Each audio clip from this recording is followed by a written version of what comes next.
Hi again, it's me. This is a continuation video on, I showed how to split a component into two parts so you can make your own stuff. This one is just going to be a quick little video on if you're experimenting around on the program with splitting vectors and doing stuff, and you want to go on to something new. You know, you're not really stuck. If you don't want to deal with this anymore, if you're done, very easy. Come over to this.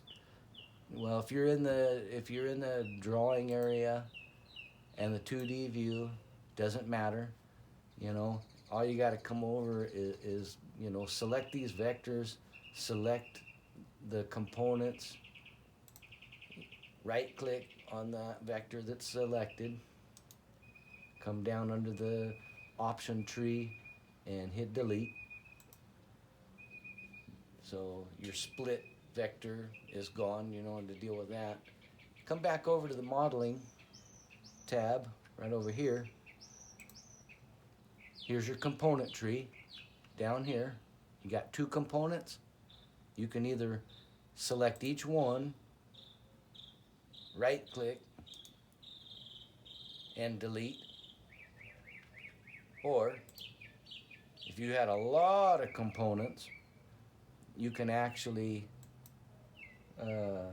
left click to select it, hold shift and left click and select the other one.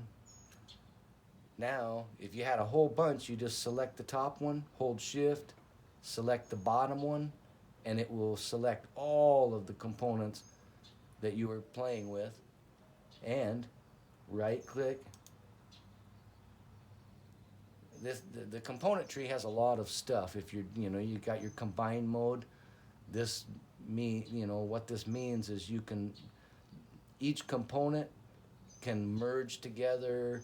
They can subtract, they can drop lower, they can drop higher, there's a lot of stuff. But anyway, you know, this one you can group objects, you can ungroup objects, or like I say, for this one we're just going to delete because we want to go back and choose something else.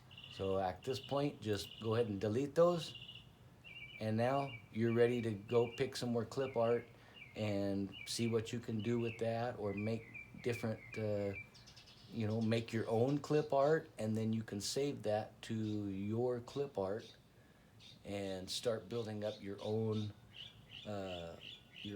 clip art that is quick reference. You know, you can just choose it. You can make it.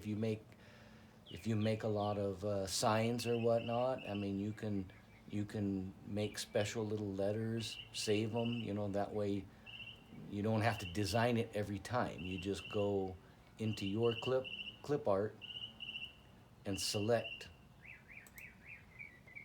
whatever you've created under your clip art. So basically it's very simple, and you can always go back to your drawing tab.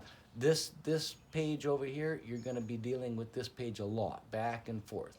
And this is not the toolpath side.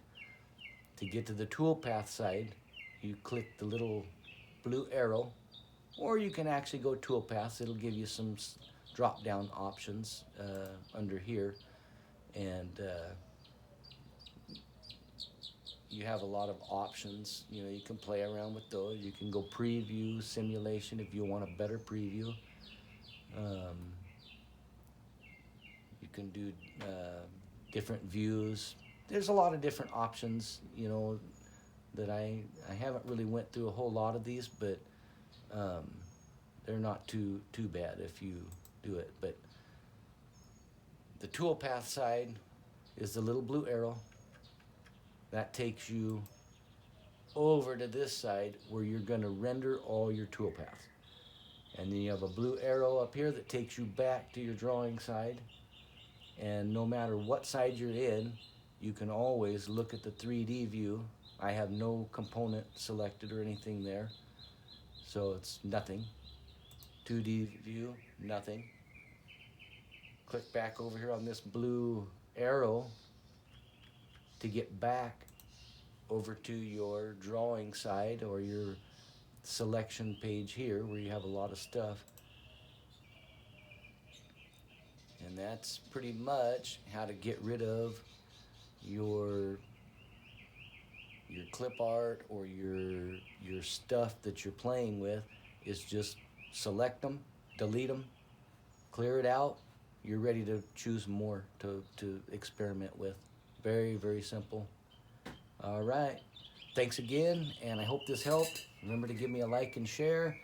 It's a brand new channel trying to get going, and I don't have that many videos yet, but I'm working on more. So thanks again. Have a great day.